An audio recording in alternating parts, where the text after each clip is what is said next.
On est avec plusieurs invités pour évoquer donc ce sujet, ces explications possibles à cette vague de terreur. Bonsoir à vous, Yohanan Manor.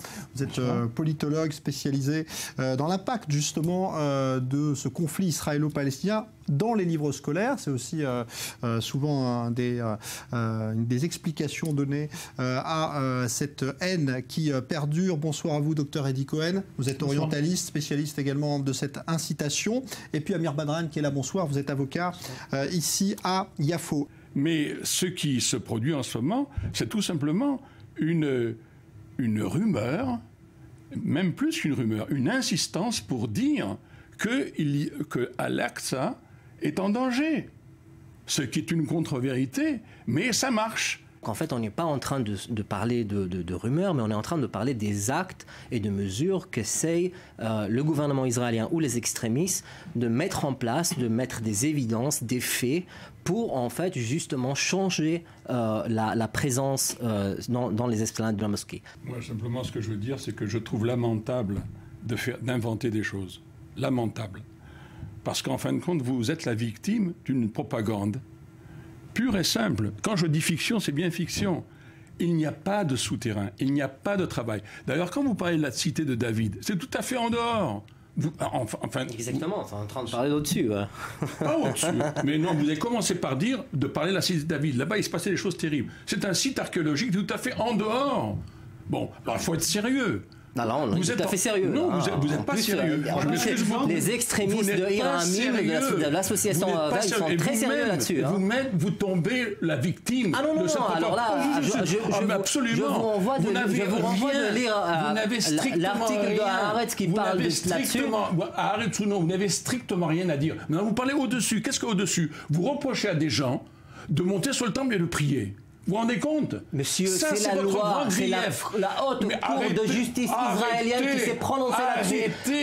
Vous avez quelque chose contre ça? Arrêtez de raconter des histoires. Mais alors là, vous racontez si des vous ne connaissez pas les faits, vous pouvez empêcher un touriste un arrêt de la Cour internationale, de la Cour haute de justice. Est-ce que vous pouvez arrêter quelqu'un de parler, de prier? Monsieur, les évidences sont telles. Vous racontez des histoires. Toute votre affaire ne repose sur rien du tout. L'arrêt de la Cour de justice israélienne qui restricte, un menteur, un affabulateur, vous n'avez rien à dire, vous racontez des histoires. Poli, et en plus vous ne savez pas de quoi vous parlez. Parce qu'il y a des choses qui sont révoltantes et il faut le dire. Reprenez ça, mettre à la place. Reprenez ça s'il vous plaît. Non, il n'est pas question que je reprenne ça. Alors sortez. Mais de quel droit? Alors sortez. De quel droit? On peut dialoguer, sans mais poliment. Vous êtes un menteur, vous êtes un affabulateur. Alors, on va reprendre nos esprits. C'est ça en fin de compte votre... Monsieur Jean-Charles, ça ne peut pas continuer comme ça. Non, mais je voudrais qu'on ne peut pas continuer comme ça. Parce que c'est visiblement... Vous avez quelque chose à dire, vous le dites poliment.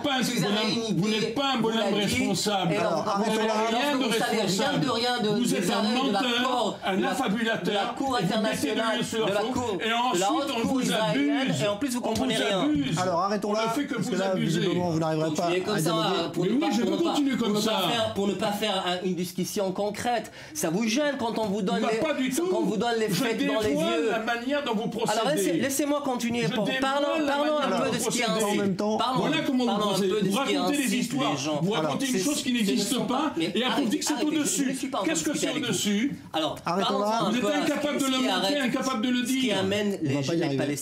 Ce qui amène les Palestiniens à faire ces actions, des fois de terreur et des fois de résistance violente, à mon avis, n'ont aucun rapport avec ce qu'on les enseigne dans les manuels ou dans les ouvrages scolaires. D'ailleurs, les ouvrages et les manuels scolaires sont supervisés et inspectionnés par les institutions de l'ONU qui les subventionnent. Donc là-dessus, à mon avis, l'ONU l'UNRWA aussi, c'est un grand mensonge. Et eux aussi, ils ne détiennent rien de la scolarité palestinienne. C'est pas vrai ce que vous dites. Écoutez, je ne vous ai pas interrompu.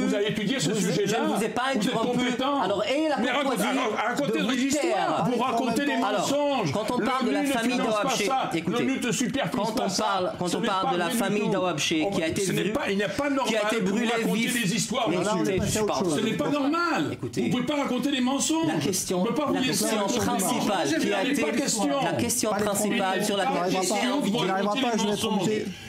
On va devoir s'arrêter. On va devoir s'arrêter parce que là on ne comprend pas rien. Ces livres ne sont pas financés par les Nations Unies. Ils ne sont pas supervisés par les Nations Unies. Yohannan Manor, du tout. Je vais vous laisser reprendre vos esprits.